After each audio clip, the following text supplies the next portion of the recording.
Now then, people, on with my power supply today for my Pi G73.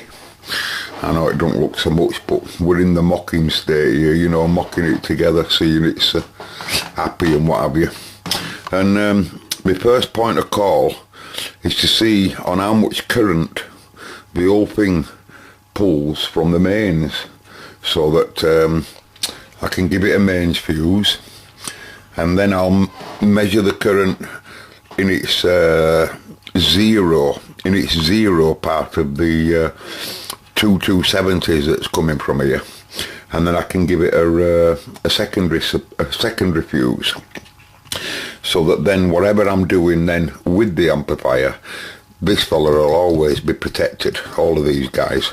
Okay, so he's going to monitor the DC, Sean's meter there, of what the DC be produced on this.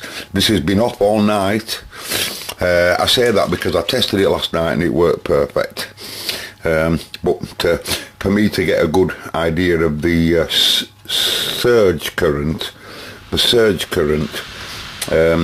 I'll let the whole thing discharge overnight, and that's why we see it at zero there, right?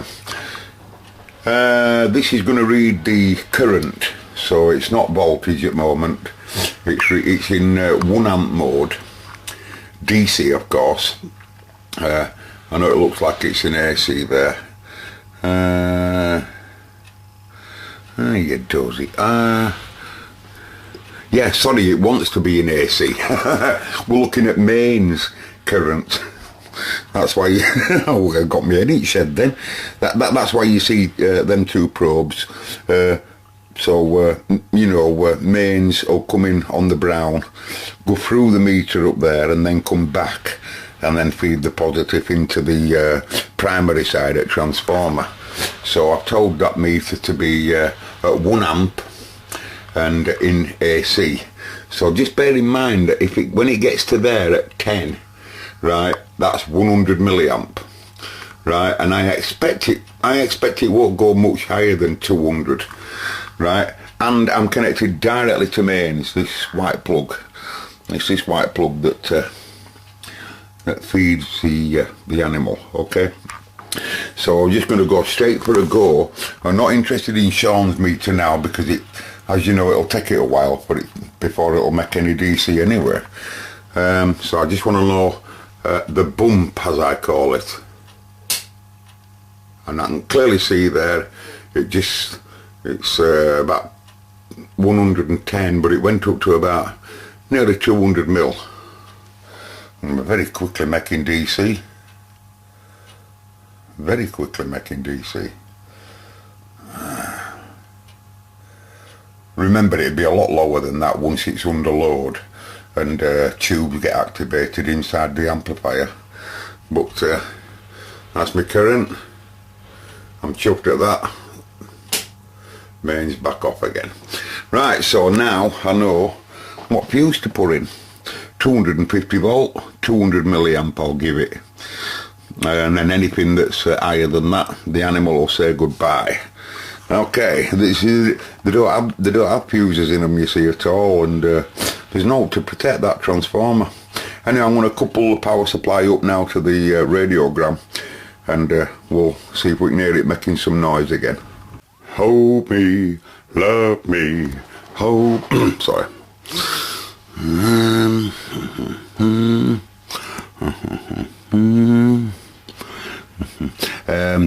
Ground, positive at PA strip at audio output transformers, B plus positive, heater supply. Just a couple of extra grounds here on this cap. I could have soldered them to the top of here, you know. They only have the two capacitor outputs at the end, you know, rather than a ground connection like this fella. So I've ground all them, look, if you can see with my grinder, and made a nice tight fit there on my 2 grounds. Right, can I have input rolling? Probably not this time, no. I think it'd be a good idea just to wake PSU up. I love you all the time. Hold me, love me, hold me, love me. I ain't got nothing but love, babe. Probably come back down again. Good on you, old lad. 8 days a week. 8 days a week. That's 252, 252. Bit of humming there, Fred. Hold me, love me, hold me, love me. Ain't got nothing but love, babe. 8 days a week. There's a bit of humming, isn't there? Where's the humming coming from? Bum, bum, Oh, you need my love, babe, just like I need you. Hold me, love me. Where's the humming coming from? I ain't got nothing but love, babe. I can clearly hear a humming.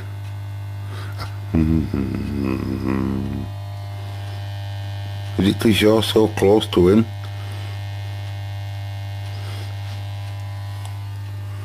I can hear some humming, folks. You can hear some humming. 8 days a week. 8 days a week. I love you. 8 days a week is not enough to show I care. Love you every day, girl. You're always on my mind. One thing I can say, girl, I love you all the time. Hold me, love me. What's going on there, then? Love me, ain't got nothing but love, babe. Ain't that? There's something wrong there, folks.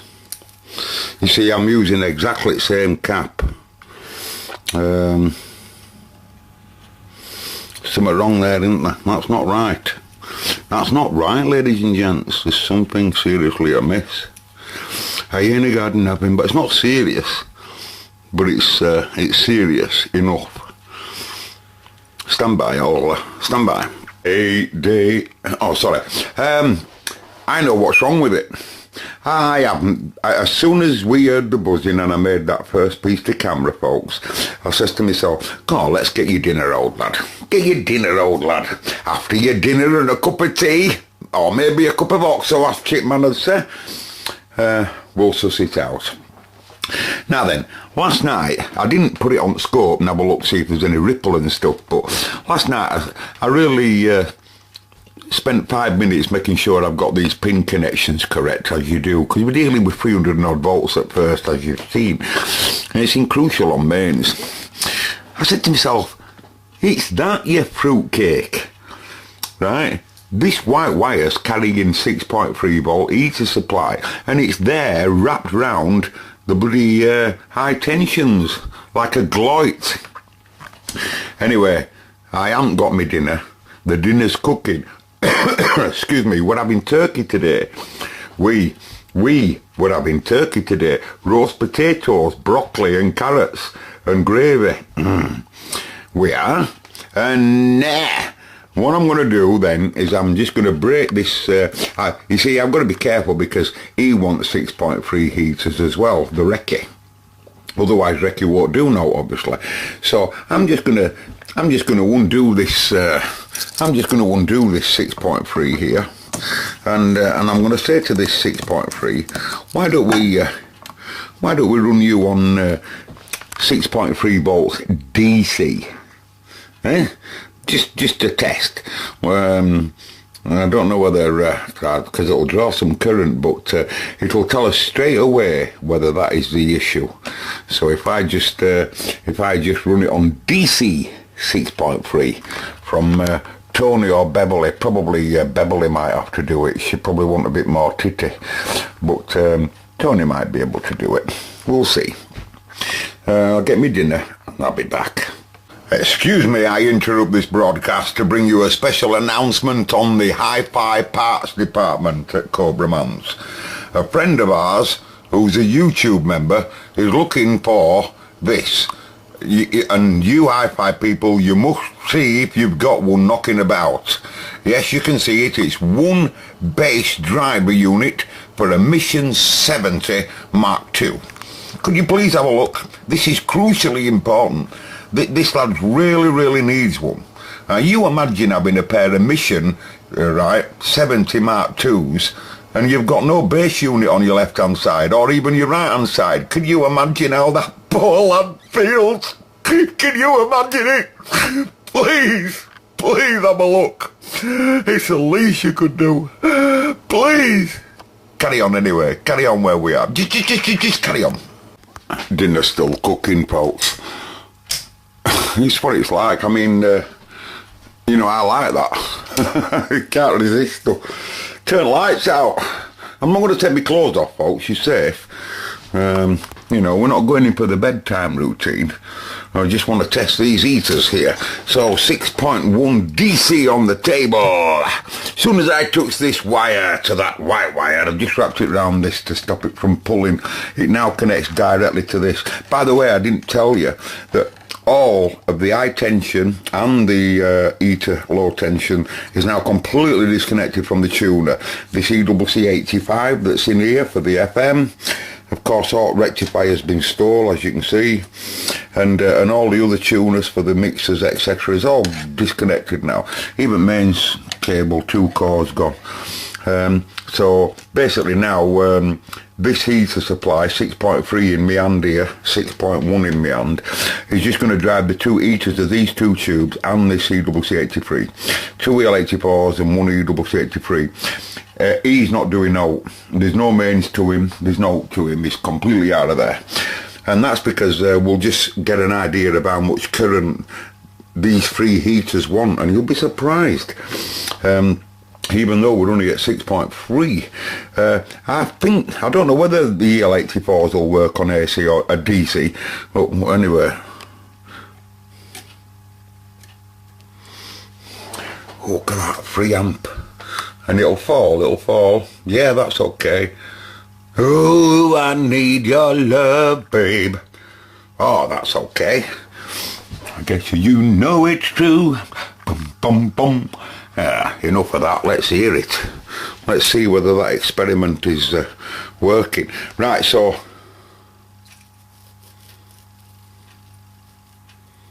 Hang on a minute, we might have an issue here. It's still humming, but this isn't too happy. Why are you doing that? Is it because field's the wrong way around? I think the humming is better. Yeah, it must have been because field... Hang on a minute. I've just tried that radiogram on DC, folks, and it doesn't sound so good. It's not right, and I've just had a look on the internet, and the EL84s are not designed to run on DC, only AC. The EWC83 preamp can run AC or DC, but not the EL84s. Just found another Murphy here, 1964. You know, it's called a XWO, Murphy stereo radiogram, with a Gerard. Now, you can see there, he wants 125. I can assure you I'm not going anywhere near it, but the point is, it's the same animal. It's just different model, but it's the same animal. It's the same animal that my 3-valve wonder, as I call it. You see, you're probably wondering why I'm playing with the Pi G73. It's because I still haven't decided just what tubes I'm going to use. And if you remember on my 25-pound valve amp, I'm using one of these chassis here, or part of it, the power amp part, which is EC82. Oh, right. Whereas the other one there is EL84, you know. But the preamp arrangement, of course, is totally different. But so far, this particular animal beats it. This one is the best so far. To my ears, I like this one the best. And if that were closer, like, and much cheaper, I'd have bought that and all, just to have all spare transformers and everything, you know.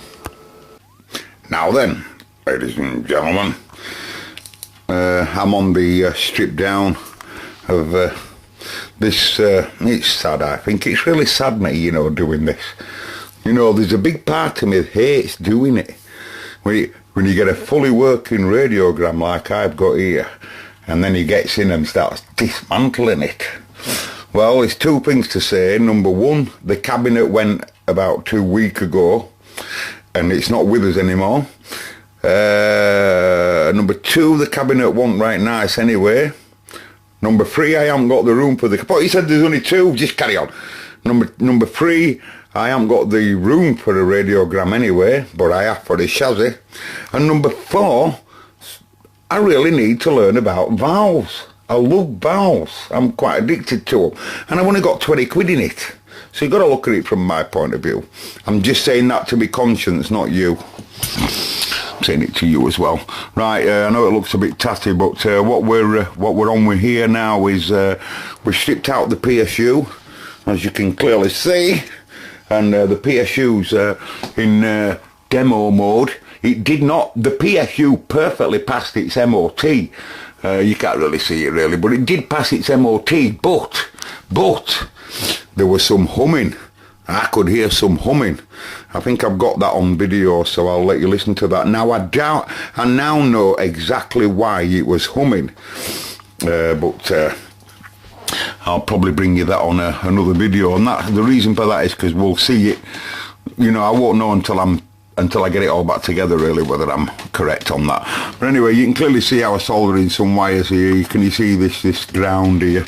And basically what this is now is to just suss out the wires that's doing all the work of just driving the PA system. I've now robbed all the tuner stage, and then I woke it up then. So we've got no heaters going on to tuner strip, and we've no high tension going on tuner strip. Just going to be pulling these controls out because they have to come with me for testing. I think that's the. I think he's the. I'm not sure whether he's the balance. I think he was the balance. I can't remember, and he was the tone. But I can't just remember that, isn't it? It's irrelevant. And he was volume, which is it's on his way coming out, right? They've made it very difficult for me because on front panel here they've riveted. They've used loads of screws, but for whatever reason they've decided to put rivets in middle run. This really makes it difficult because it means I have to remove this switch gear, right, before I take off the front panel. Otherwise I'll have to you know, you can see that wiring arrangement there goes all the way through the front panel over to Beverly there. Can you see? I either unsolder it all at this end, or I unsolder it all at this end, or I just pop the front panel off and it'll just pull out. Life ain't so easy, folks. But let's not worry about that now. We need to worry about these high tensions here and where they connect up to the two audio transformers. So you can clearly see that he normally did bolt up here, and I've pulled it back out of the way, and this is its other guy here. And like I say, there's two positives to these. There nearly always is on all of them that I've messed with. And this red one's one main positive, if you like. And you can clearly see he connects to both of the transformers, the same pin on both, because he's supplying high level. And this fella here, is also supplying high positive, but the only difference is it has to go, one of them splits up into two. One goes through one of these big wire wound pot resistors to one pin on one transformer, and then same again another through that big one. But also it also feeds high tension here, B plus to PA, I believe, right? In fact, I'm positive it does. Or it's this orange one down here that comes back from primary to audio transformer. I'm not so sure, but we will, because it's pen and paper time now. I won't bore you with that, but I have to draw a diagram now. Some of my friends don't do that, by the way. They get a snap camera. I've got one. I've got a high resolution snap camera, you know, and they just take loads of high resolution photographs. But I like to draw a diagram, and the reason for the diagram is because it's much easier for learning, I think. You can clearly see how things work. I'm learning. Them that take the snap photographs, they tend to be pros. That's all right if you're stripping something down, like, you know, like something, you know, that you haven't normally worked on, like that. So let's just say that you don't commonly work on, and you want to just see exactly how layout goes back. I use it for that, you know, stuff like that. But when it comes to this sort of thing and learning about how it's connected up, just best to draw a diagram, innit? So I'm just going to draw a wiring diagram. I'm not drawing a diagram of the PA. I'm just going to draw a wiring diagram of how this couples up to PA, up to power supply. I won't bore you with that, folks. While I can remember, bit of brute force, bending it down with exhibit Fs. It's terrible, isn't it? But hey, and that, you know, because you don't want to be making too much work at this time until I draw it all out properly, you know. I'm just going to work on wiring rather than working on the circuit itself at the moment, which is just for me, Mark, on speaker wiring. I'm just about to pull the PA out. So this green here goes to the to an earth tag, and it just links up to another earth here. Can you see that? Right, that green there I'm on about just comes out of there, goes to ground, and then I think it's on the pickup input here. The other two connections are obviously speakers, and it's using the two positives on purple. One that goes, it'll probably taking it, that'll be feedback. That'll be feedback wire, and that'll be speaker output positive. The negatives are just tied together, and they of course go to ground, and also couple up to this green here, which goes to deck. Where does the green come from? Oh, it comes from speaker cable, from transformer, which links also directly to green on the other side here. Right, and on the other one they're using yellow for positive. So one positive comes from transformer, and that yellow will be feedback for other. So I'll just snip them off. Yeah, it's changed a little bit from when you last saw it, hasn't it? Well, it's changed a little bit, people, because here we are on one of my jumpers. Yeah, it's one of my jumpers, and it's turning into a workshop. There's my two audio output transformers. These wires on end are just to remind me which side is speaker output, and the feedback arrangement is also taken from that point as well. And in this case they've used yellow for one channel and purple for another, but they're both absolutely identical to these guys, and you know, they're good enough to produce I would have thought 6 watts. Doesn't sound a lot, does it? But it's enough. Well, it's not enough, but it's enough to build #1 valve amp that I've ever built, if you know what I mean. It's a pleasurable sound, and it's great interest. And my back's killing me as I speak because of me problem, like. But I'm like crouched in a lovely position with some pillows underneath me. Please excuse any spelling mistakes you may see. Now basically what you're seeing there is just a mock-up of the transformers and how they were interconnected, and basically how things actually work, which is high side. It's just one transformer, of course, here. These are going back to, this is feedback arrangement here, going back to cathode number 3 of the EL84, you know, and this is going to anode. It's important that you know them two connections. Well, it's important you know them all at this sort of voltage, you know. And this is your speaker output, and you can clearly see there where it's speaker output from one end of the transformer there comes out and gets fed back into the circuit again. Now I've just been cleaning it with some hydropropanol, and you have to be careful, like, because I knew it had happened, but as you clean it, like, I just wanted to look at the tolerance of these resistors, and what surprises me is every one of them are at 20% silver, as you can see there, you know. Now, that's pathetic outside of today. I would have thought that in 1960s, when this were made, 5% resistors would have been probably very expensive. Well, when we rebuild this and give it new caps, and we're going to go for new resistors as well. I wasn't going to do really.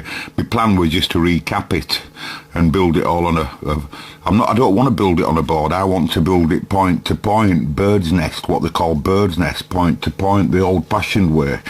That's what I want to do myself. But it'll have to have new caps, of course. But and new valve holders. I hate they're not bad, but I'm going to give it better valve holders than what we've got here. And I'm going to have the preamp. I don't like this preamp arrangement, to be honest.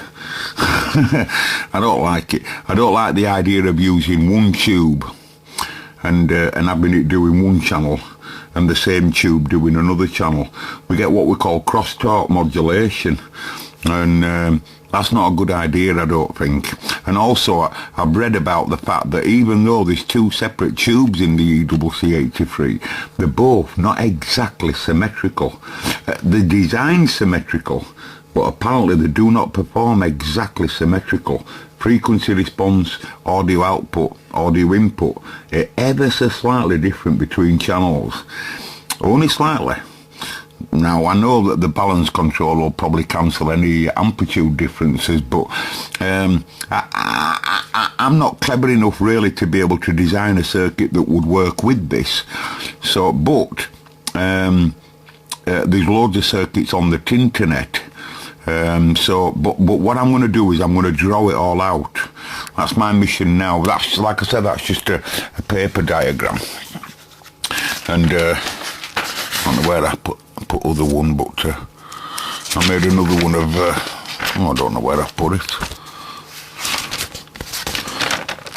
Yeah, that's another one of some interconnections, only small, but we're just looking at one mono state there, you know, and this is how they connect together. But you know, what I'll do now, or when I get a chance, I've got to go to the doctor's later today, and then I don't know what I'll have. But the point is, you can see, look, every one of them are all silver. You know, can you see? You know, all silver. That's pathetic, folks. We should be able to make it sound a hell of a lot better than what it is. And, you know, these nice wire wound resistors, they all have to come into play again. You know, probably some of these we will be using a lot of, well, not a lot, but some of the parts. This tone control, I'd like to ditch that, to be honest. I'd like to get rid of that completely. And like I say, you can actually see the two audio inputs here. If you take a look, these come from the switching arrangement. So in other words, for us, when we switched it to gram, theoretically, these are coaxial cables, and when we switched it to gram, different colour coded for left and right, but when we switched it to gram, theoretically we were putting audio straight into wipers probably, right? And then the output, as you turn the volume up, then comes back on these cables here and goes and feeds audio straight into the ECC83. And you can clearly see, if you look, the negatives are straight to deck, and one audio will go to one grid and the other audio will go to the other grid, and then the outputs will come off the two anodes, because remember, that's a twin triode, the ECC83. So there's the audio inputs for the two channels, i.e. grid, I don't know what grids they are, but one of them will be one grid and one of them will be other grid, and then the audio outputs will come from the anodes, and one of them will drive one of the EL84s and the other one will drive the other EL84. You know, it's not rocket science, is it really? But I tell you, it's brilliant to learn. This to me is an easier circuit to follow than some of the other ones I've been studying. You know, but and I just get bored of right little clean because I'm just mocking this side, you know, and then I'll check to see that they're symmetrical, and straight away I noticed something that's different. On the EL84 on this one, these are the pins, by the way, for your studying purposes. You can see the space, this is EL84, and you can see the space in the middle there, and might be a bit confusing, but on the other one the space is in a different place. You'd think they'd keep them symmetrical for a fella that were going to break it down in 60 years time. 50 years, you know, reverse engineer it, but no, I've no manual for this, you see. So the only way is to quite reverse engineer it, really. But anyway, this is pin 1. Pin 1's not used on an EL84, so it's always quite easy to distinguish it. By the way, I've got the pin out on the computer behind me, so I can easily look to see what's what just by looking at the Mullard's website there. And this is pin 1, pin 2, pin 3, which is the feedback, pin 4, which is ground in this case, okay, and then pin 5, which is heater. Now on the other fella, the anomaly, I can never say that word. Start again. Pin 1. Hold on, where am I? Let me just put my glasses on because I'm getting as blind as a bat in my old age. Ah, it's an amplifier we're working on. Right then, so pin 1 not being used, as you can see. 2, 3, 4 is heater here, and 5 is ground, right? Whereas pin 4's ground on the other one. Now I can assure you I will not be doing that. Both valves, I don't really think it, at first I thought they were connected in series, but it really, I wouldn't have thought that matters. It won't make probably a blind bit of difference, that. You know, as long as the heater gets 6.3 volts on pin 4 and 5, I wouldn't have thought it'd make a blind bit of difference. But that's how they've done it. But normally they don't. They normally keep them on the same pins, you know. But anyway, look, you see that 1, 2, 3, 4 is deck, right? And on this one, look, 1, 2, 3, 4, 5 is deck, right? Can you see that? And it's possible that you know, because that line there, if you look underneath on that, where the white wire, this is the feed. That white wire is the feed that comes from the power supply, theoretically, along with the other chain of the other receiver valves. But if you look at it, can you see the white wire? Right, and this also white wire comes up and it feeds heater to the EWC83, you see. Let me give you that there like that, and you can see that white over top, and he's just delivering heater. Like I say, you know, looks filthy when you really see it now, doesn't it? Well, like I say, you know, it'll be totally different. Like, I'm looking forward to carrying on reverse engineering that, because now I've got to draw all of that out. Anyway, catch you later, ladies and gentlemen. I'm going to get a bath. Can you smell me? Can you smell me right now? Just have a smell. No, that size of propanol, you can smell that. That's not me. God almighty, you're dead cheeky, you liar. No, I'm going to get it back anyway. And then I'll see you after the doctor's had a word with me. May the force be with you. Goodbye!